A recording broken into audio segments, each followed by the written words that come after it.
So statistics have shown that Commander is the most popular format in Magic the Gathering, which probably didn't come as a big surprise. But let's take a closer look at some of the reasons why Commander is so much more popular.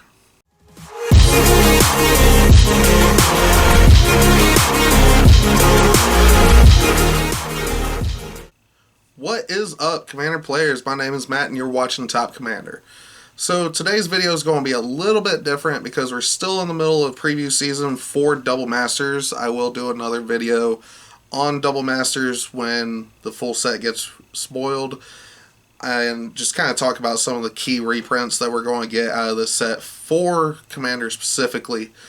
But before I get into all that, if you wish to support this channel, be sure to like, share, and subscribe. And if you wish to support this channel directly, be sure to visit patreon.com/topcommander. But with that out of the way, let's go ahead and see why Commander is so popular. So, what is Commander as a whole? Commander is a non-rotating, casual, multiplayer format. Those three words signify so many things as to why Commander is so much more popular than any other format in Magic.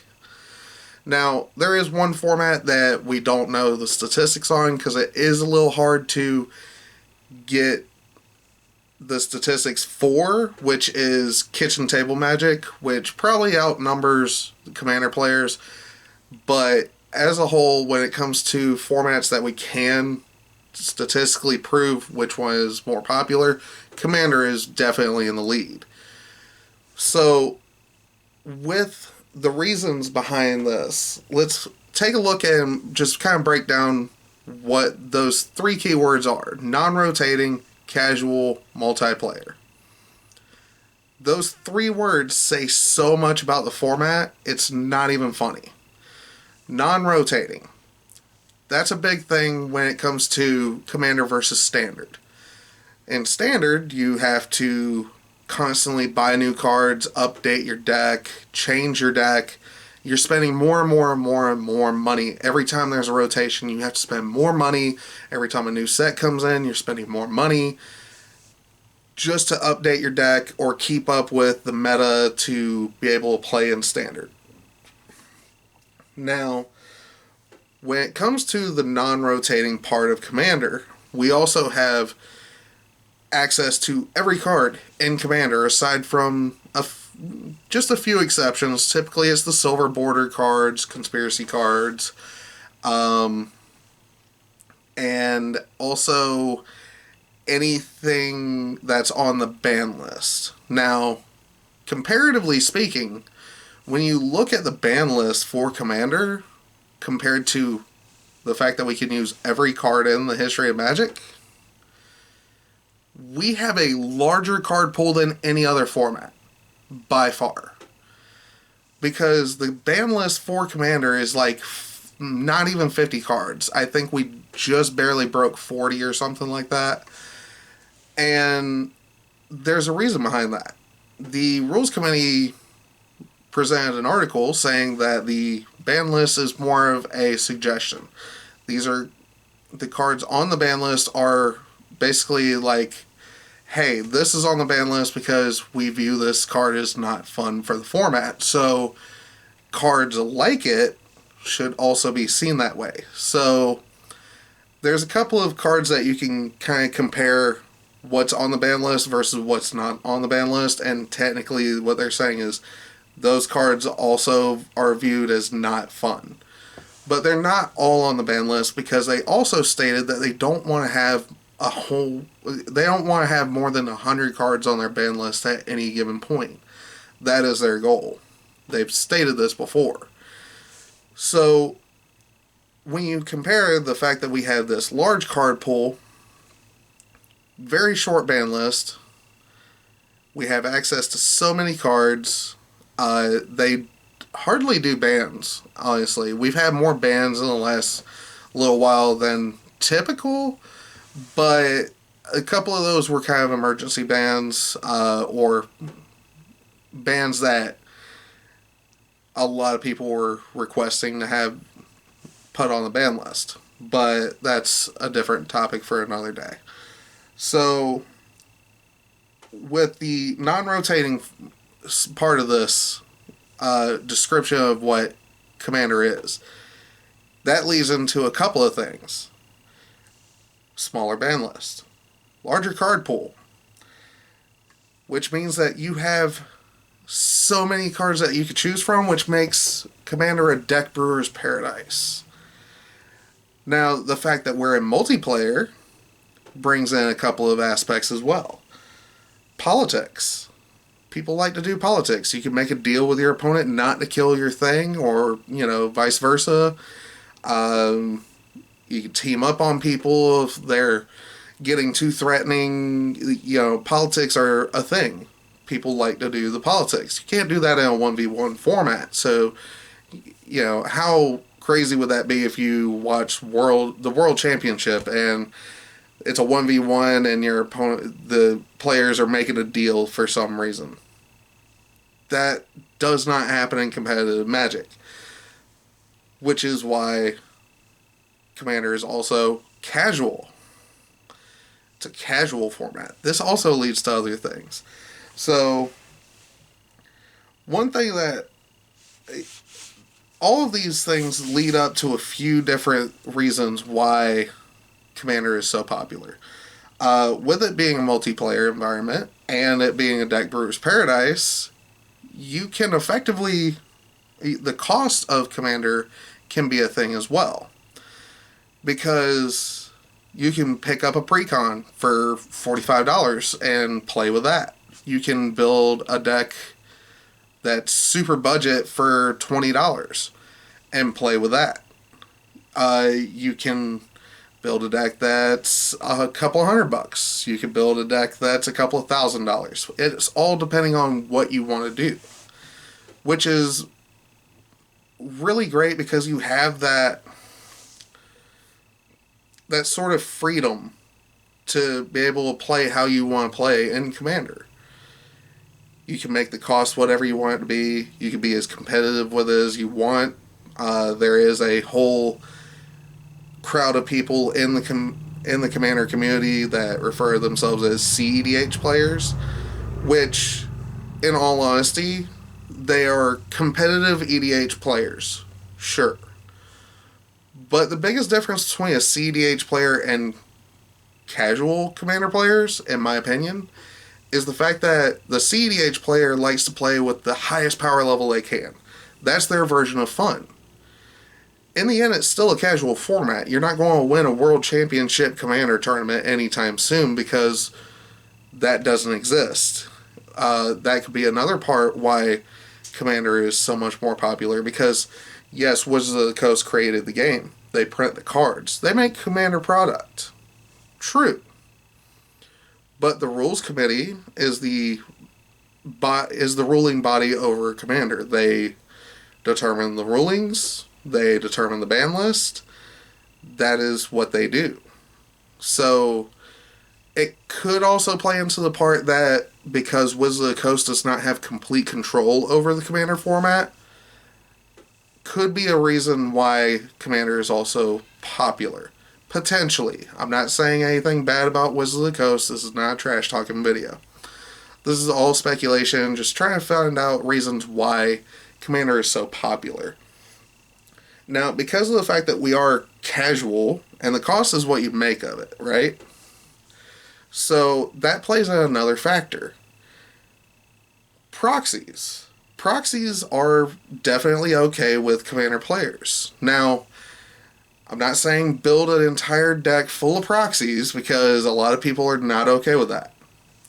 But if you're building a deck and you have the majority of it pieced together, and maybe you're looking to make a few upgrades, but you're not sure that you want to spend the money on whatever you're upgrading. Maybe you want to upgrade and the card that you want is like, $50, $100, something like that. But you just want to play test with it to see if you want to make that purchase. For the most part, if you explain that to Commander players, we're generally okay with, okay, you got like 3 or 4 proxies in the deck because you don't want to go and spend the money before you test it out. That's okay. As long as that's the understanding and that's, you know, discussed, people are generally okay with proxies.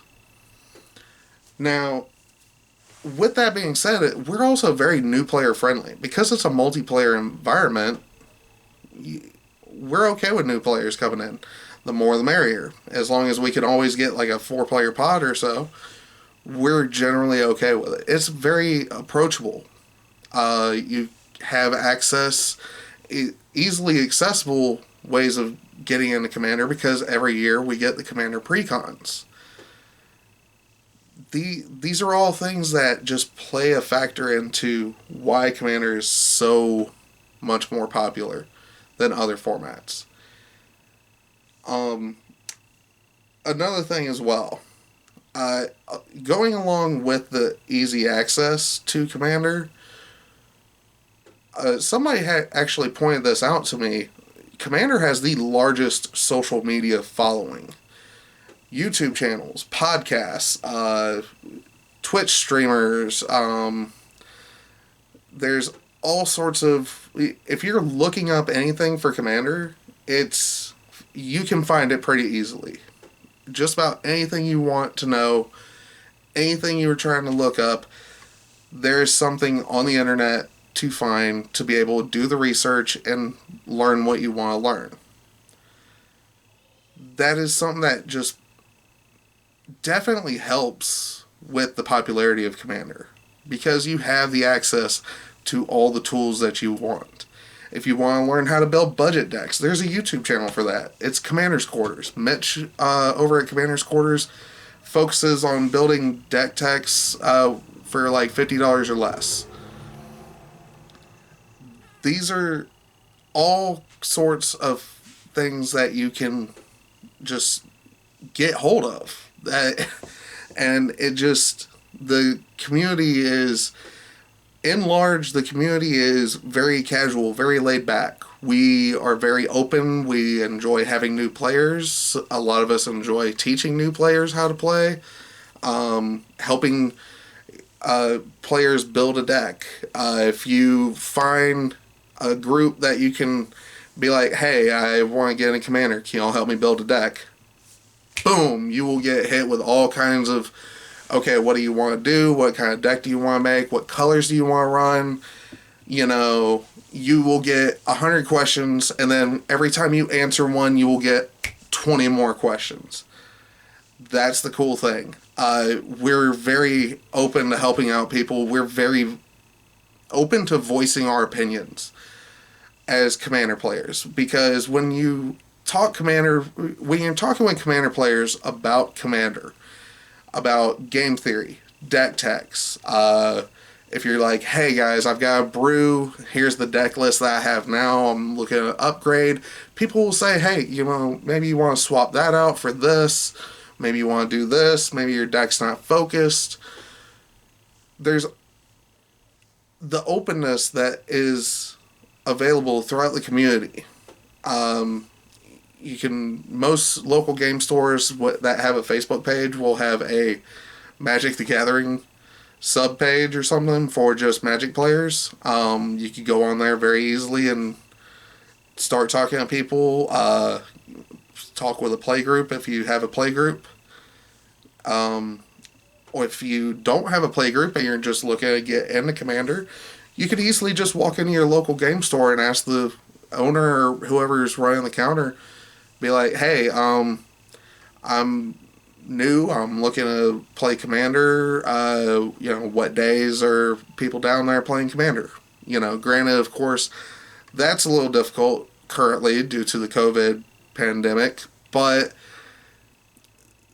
because of COVID, I feel like Commander players have adjusted enough to make it work still. Most game stores are still open. Walmarts are still open. You can go down there and pick up some precons from Walmart or Target. You can always order online at Card Kingdom, Cool Stuff Inc., TCG Player. There's several websites where you can order cards in through the mail. But first and foremost is just talk with your local game store, get hold of them, try to find out, how they're working things due to the COVID crisis currently. I know that's put a damper on things. A lot of local game stores, they don't have the play area open, so nobody can just walk in and go play a game of Commander at the game store. A lot of people have been playing games at home. I know that I've gotten with some of the people at my local game store, and we've all been playing remotely at our desk or table or whatever, with webcams and everything. But that's the thing. We will find a way. We will always find a way to play Commander. Which also kind of goes into the fact that Commander has such a huge following. Commander has just the amount of players that we have and the amount of people that just have that amount of love for the game and the format itself. We will find a way to play Commander one way or another. We may have to jump through some hoops, but we will do it, which is going to be very important in the long run, especially through these hard times, getting through COVID, and just trying to make sure that we have a game and a format to come back to when this is over. Granted, Wizards of the Coast is doing stuff. They're printing new product and reprinting stuff. Absolutely understandable. But in the end, I feel like the player base is what's going to keep the game and the format alive. Because there are some hardcore Commander players, like die-hard Commander fans. I'm one. I love Commander. Commander is definitely my favorite format. It should go without saying, because I'm running a YouTube channel for Commander, of course. But that's all I have for today. So you guys let me know down in the comments below. What do you guys think? Did I miss something? Is there perhaps another reason that most people haven't thought of that you feel plays a factor in why Commander is so popular? Let me know down in the comments below, and I'll see you guys next video.